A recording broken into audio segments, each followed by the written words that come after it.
हाँ जी बेटा जी, फिर अगले क्वेश्चन में बढ़ते हैं। अगला क्वेश्चन आ रहा है जी, क्वेश्चन नंबर 14 बजटरी से है ये। Information of the Z limited for the year ended is as below. ठीक है, direct material, direct wages, variable overheads, fix overhead, whether variable cost, काफी कुछ है। फिर जी आपका अदर फिक्स कॉस्ट, ये प्रॉफिट है, 70 लाख की सेल है। ठीक है सर।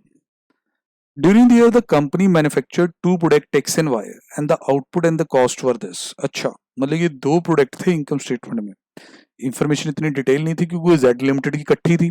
कोई कंपनी जेड लिमिटेड जब लिखेगी तो फिर वो इकट्ठा ही लिखेगा ना, प्रोडक्ट वाइज नहीं बनाया अगलों ने। अब बनाया गया, बताया गया, ये जी हमारे आउटपुट्स रहे, ये रहे सेलिंग प्राइस, ये हमारा डायरेक्ट मटेरियल है, ये हमारी वेजेस है। वेरिएबल ओवरहेड्स, अब देखो यहाँ तक की सिग्रीगेशन हो गई, सेलिंग प्राइस अलग हो गए, मटेरियल हो गया, वेजेस हो गए। अब जो वेरिएबल ओवरहेड्स हैं ऊपर, ये देखिए, ये रहे वेरिएबल ओवरहेड्स, दिख रहे हैं आपको? हाँ जी सर, ये। अब इसको इन दोनों में कैसे अलग अलग करना है वो बता रहा है। Variable overheads are absorbed as a percentage of direct wages and other variable cost इतनी इतनी है। अदर वेरिएबल कॉस्ट भी एक कॉस्ट एलिमेंट है। हाँ जी सर। अब उसको अपने आप ही बता रहा है कि वो कितना कितना, जैसे वो बता रहा है 40 रुपए और 70 रुपए, ऐसे है। 40, 3 20, 70, 280, 3 20 और 280, 3 20 और 280 का टोटल क्या बना बेटा? 6 लाख। तो इन्होंने खुद तोड़ दिया। अब इन बातों में अदर वेरिएबल ओवरहेड तो हमें समझ आ गई कि वो तो दिए हुए हैं, पर other variable cost, sorry, variable factory overhead are absorbed as a percentage of direct wages, ये ना भूल जाना। कुछ नहीं है सर, बहुत ज्यादा फ्लैट है। ये उठाओ 950, नीचे लिखो वेजेस 1250, एक परसेंटेज निकाल लो, उससे आप इन्हें अब्जॉर्ब कर सकते हैं। 950 डिवाइड बाई 1250 सर रहेगा 76% मेरे अकॉर्डिंग, बाकी आप चेक कर लीजिए। 76% आ रहा है। ठीक है सर। तो हमें ये कॉस्ट शीट में वेरिएबल कॉस्ट तो सारी तोड़नी आ गई कि कैसे है। During FY 2021 due to pandemic, लो बेटा जी, इंस्टीट्यूट को भी कोविड-19 की याद आ गई। इंस्टीट्यूट को भी कोविड-19 की याद आ गई, पेंडेमिक वर्ड यूज कर दिया।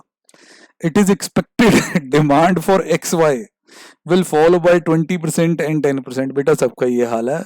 तुम्हारा 19-20 ठीक बीत गया, 20-21 तो सबका ही बुरा है। तो डिमांड नीचे आएगी दोनों प्रोडक्ट की।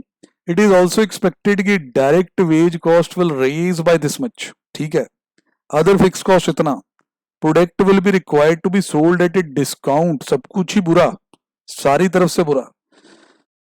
डिमांड कम, वेज का खर्चा बढ़ रहा है, फिक्स कॉस्ट बढ़ रही है, प्रोडक्ट आपको डिस्काउंट पे बेचने हैं। कहता है एक तो बेटा जी मेरी प्रोडक्ट वाइज प्रॉफिटेबिलिटी बता दो मार्जिनल कॉस्टिंग पे 9-10 के लिए, 19-20 के लिए, ये तो बीत गया।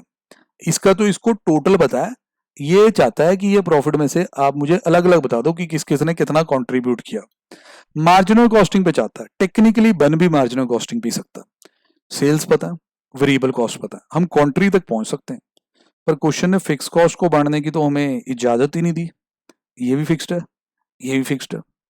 ठीक है, मार्जिनल कॉस्टिंग तक ही जाएंगे, फिर फिक्स कॉस्ट को टोटल में ही माइनस करेंगे। फिर आने वाले साल का, पेंडेमिक वाले साल का बजट बनाओ। ये है बेकार सवाल है मेरे अकॉर्डिंग तो। बस आपको पेशेंस ये रखनी है कि पहले पार्ट में आप चेंजेस ना कर देना, जड़े हुए हैं वो बजट में होंगे। दिस इज बेटा 19-20 विदाउट पेंडेमिक। कई नालायक पार्टियां आ जाएगी, सर मार्च में आ गया था सर, बस बस बस बस। ये आउटपुट, ये आउटपुट, ये सेलिंग प्राइस। ठीक है, ये देखो सेल 70 लाख की दो हिस्से में टूट गई। मैं आपको कंबाइंड वाली स्टेटमेंट भी दिखाई जाऊंगा यहाँ पे कि हम इसी को तोड़ रहे हैं। ये 70 लाख रुपए की सेल है, ये तोड़ दी हमने, ये देखिए 70 लाख रुपए की सेल। फिर सर उसके बाद मटेरियल कॉस्ट अलग अलग होगी। हाँ जी सर, मटेरियल कॉस्ट सीधी सीधी दे रखी है। मटेरियल कॉस्ट कहाँ दी है, अगर कोई बच्चा डाउट में है तो उसके लिए सर हम फिर यहाँ जाएंगे। सर मटेरियल कॉस्ट यहाँ दी है 140 और 157.5, ये इन्होंने सीधी सीधी यूज की है। देन वेज कॉस्ट है। अब ये देखो मेरा वो 76% अदर वेरिएबल फैक्ट्री ओवरहेड्स के लिए यूज हो रहा है, ये देखो हो रहा है कि नहीं? हाँ जी हो रहा है। अदर वेरिएबल कॉस्ट है। ठीक है sir. Now this is your contribution, contribution total country, total country में से हमने टोटल फिक्स कॉस्ट हटा दी। अब उसमें फिक्स फैक्ट्री ओवरहेड्स भी हैं, अदर फिक्स चार्जेस भी हैं, तो 8,50,000 रुपए का प्रॉफिट यहाँ भी आ जाता। मार्जिनल कॉस्टिंग से ही कर सकते थे बेटा, अब अब्जॉर्प्शन से करने के लिए फिर ये फिक्स कॉस्ट को भी तो अलग अलग करने के लिए देते ना हमें कुछ, वो तो दिया नहीं था। अब आपने बनाना है आने वाले साल का पेंडेमिक हिट ईयर का बजट। सबसे पहले सेल पे बुरा असर, 20% सेल इसकी गिरेगी, 10% इसकी गिरेगी।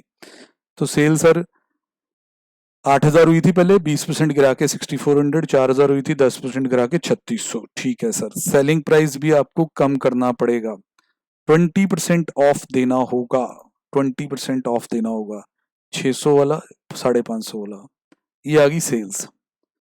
फिर सर आपकी मटेरियल की कॉस्ट के बारे में पेंडेमिक में कुछ बोला गया था? नहीं सर, डायरेक्ट वेज कॉस्ट बढ़ेगी ऐसा बोला गया था। तो मटेरियल की कॉस्ट पर यूनिट पुरानी ही है, आप भी देखें। सर वेज कॉस्ट पे बढ़त पहले पढ़ लूं, 20%। ठीक है, आओ सर देखें फिर 20%। सर पहले 90 रुपी थी पर यूनिट, 20% बढ़ाइए 108 पे आइए। सर ये 132.5, सर चेक कीजिए 132.5 plus 20% more, sir it becomes 159। Sir फिर जो वेरिएबल ओवरहेड की परसेंटेज है वो तो सर 76% ही रहेगी ऑफ दिस नंबर। ठीक, डन। अदर वेरिएबल कॉस्ट के बारे में भी नहीं बोला। तो सर ये आपके आगे जी कंट्रीब्यूशन। ओहो, एक प्रोडक्ट का तो बैंड बच गया बेटा, नेगेटिव कंट्रीब्यूशन बहुत बुरा साइन है। मतलब वेरिएबल कॉस्ट ज्यादा है सेलिंग प्राइस से, इससे अच्छा तो बनाओ ही ना। देख रहे हो, अगर बनाओ ही ना इस प्रोडक्ट को तो यहाँ कंट्री ज्यादा अच्छा होता।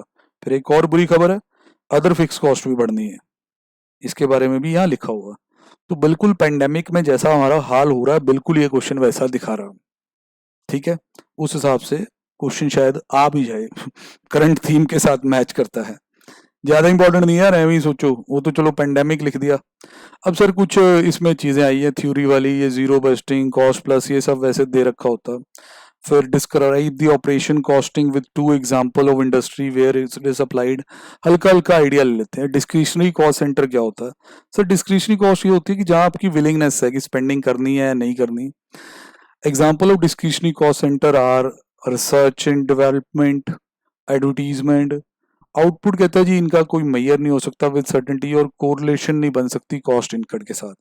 फिर इन्वेस्टमेंट सेंटर्स वहां है कि जहां हम रिटर्न्स के लिए जाते हैं।